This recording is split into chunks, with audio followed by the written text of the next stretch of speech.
I've not had a chance to really sit down and do an in-depth story about one of the key topics of the Olympic Games, which is the Ukrainian athlete who has wanted to wear a helmet during the skeleton race. It's been in the news for the last few days. It's dropped off now as an agenda, but you see a legacy of those stories as the athlete meets the president, and the story has some continuity about it too. It is probably the most important story about protest, about conflict, about war, about remembrance that will come up in this Olympic Games. We often have a story that dominates, and I suspect this is the one that's going to become remembered for many, many years to come. Now, what's interesting about it is that often, historically, you have protests by athletes or statements by athletes about issues that are done often on the podium. So they get on the podium, they do something that's provocative, that's important to them, that is telling a story about history that's really critical.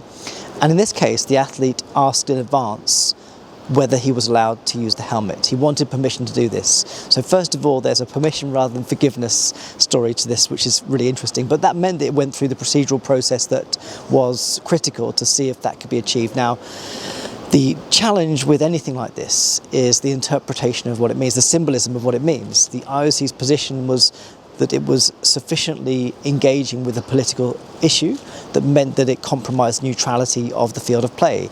And in the Olympic Charter, there are no political messages being allowed on the field of play by athletes or any accredited personnel. So there's quite a clear line on this. Now, the response from the athlete and his appeal to the Court of Arbitration for Sport was that it was not political messaging, it was a memorial to athletes who had fallen within conflict environments.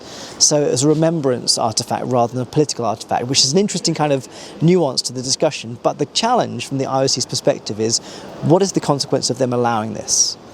Now, the consequence from their perspective is incredibly open-ended. Anything could happen as a result of it, from counter responses from other athletes who want to also remember other people. And because it sufficiently engaged a matter of political significance, it wasn't permitted by the IOC. And the reason for that, I think, for me, has to do with an appreciation for what happens on the field of play. The field of play is an incredibly fragile environment. It's possible that a gesture from an athlete or from a team on the field of play can quickly escalate into a whole range of retaliatory kind of actions from either athletes or officials or countries, and before you know it, you've got countries leaving the Olympic Games.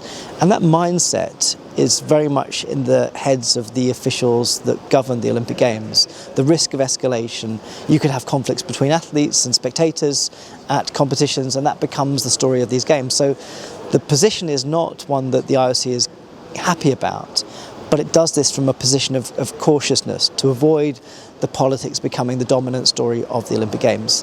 And it's why it's also the right way to go, because of that potential. And it's very hard, I think, as an athlete to see how quickly something like this can escalate. The world, of course, looks to the IOC to make statements on important critical issues. But when the field of play becomes compromised, the risk of escalation is huge.